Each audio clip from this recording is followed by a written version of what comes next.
Hi friends, welcome to cooking at Mayflower. ഇന്നത്തെ നമ്മുടെ video ഒരു റൈത്തയാണ്. മാതള നാരങ്ങയും പുതിനയിലയും കൊണ്ടാണ് ഞാൻ ഈ റൈത്ത ഉണ്ടാക്കുന്നത്. വളരെ കളർഫുള്ളും വളരെ ടേസ്റ്റിയുമാണ് ഈ റൈത്ത. നമുക്ക് ക്രിസ്മസിനൊക്കെ ഉണ്ടാക്കാൻ പറ്റിയ ഒരു അടിപൊളി റെസിപ്പിയാണ്. നിങ്ങളിത് ട്രൈ ചെയ്ത് നോക്കണം. എൻ്റെ ചാനൽ ആദ്യമായി കാണുന്നത് സബ്സ്ക്രൈബ് ചെയ്യാനും അതിനടുത്ത് കാണുന്ന ബെല്ലൈക്കൺ ക്ലിക്ക് ചെയ്യാനും മറക്കരുത്. ഇനി നമുക്ക് ഈ റൈത്ത ഉണ്ടാക്കാൻ തുടങ്ങാം. മാതള നാരങ്ങ പൊളിച്ച് അതിന്റെ അല്ലികൾ അടർത്തിയെടുത്ത് വെച്ചതാണിത്. ഞാനിവിടെ 1 കപ്പ് മാതള നാരങ്ങ അല്ലികളാണ് റൈത്തക്കായിട്ട് എടുത്തിരിക്കുന്നത്. നിങ്ങൾക്ക് നിങ്ങളുടെ ഇഷ്ടമനുസരിച്ച് മാതള നാരങ്ങയുടെ അളവ് കൂട്ടുകയും കുറയ്ക്കുകയും ചെയ്യാം.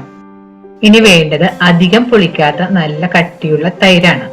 കൂടുതൽ തിക്കായിട്ടുള്ള തൈരാണെങ്കിൽ നമുക്ക് സ്വല്പം വെള്ളം ഒഴിച്ചെന്ന് കുറച്ച് ലൂസാക്കി എടുക്കാം.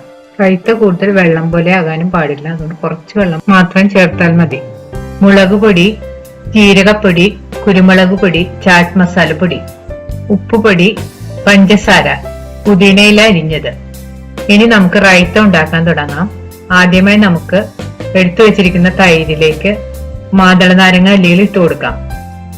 ഞാനിവിടെ 2 കപ്പ് തൈരിലേക്ക് 1 കപ്പ് മാതള നാരങ്ങ അല്ലികളാണ് ഇട്ട് കൊടുത്തിരിക്കുന്നത്. ഇനി ഇതിലേക്ക് ആവശ്യത്തിന് ഉപ്പുപൊടി ഇട്ട് കൊടുക്കാം.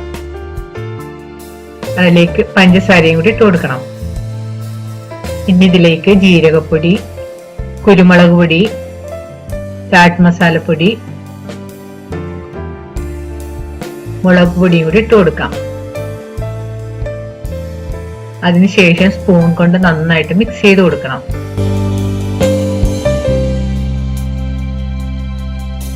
ഉപ്പ് നോക്കിയിട്ട് നിങ്ങളുടെ ആവശ്യത്തിനനുസരിച്ച് ഉപ്പെല്ലാം ചേർത്ത് കൊടുക്കാം.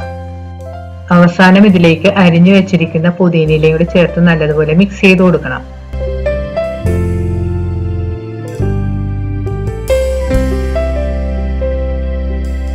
ഇനി ഇതിന്റെ പുറത്തേക്ക് കുറച്ച് മാതള നാരങ്ങ അല്ലികൾ വിതറിക്കൊടുക്കാം.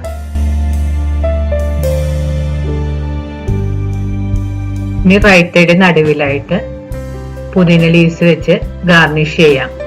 വളരെ ടേസ്റ്റിയും ഹെൽത്തിയും കളർഫുള്ളുമായ നമ്മുടെ മാതള നാരങ്ങ മിന്റ് റൈത്ത റെഡിയായി കഴിഞ്ഞ് ഇത് ക്രിസ്മസിനൊക്കെ ഉണ്ടാക്കാൻ പറ്റിയ ഒരു അടിപൊളി റൈത്തയാണ്. ഇത് നിങ്ങൾ ട്രൈ ചെയ്ത് നോക്കണം. ഈ വീഡിയോ ഇഷ്ടപ്പെടുകയാണെങ്കിൽ ലൈക്കും ഷെയറും കമന്റും ഒപ്പം സബ്സ്ക്രൈബ് ചെയ്യാനും മറക്കരുത്.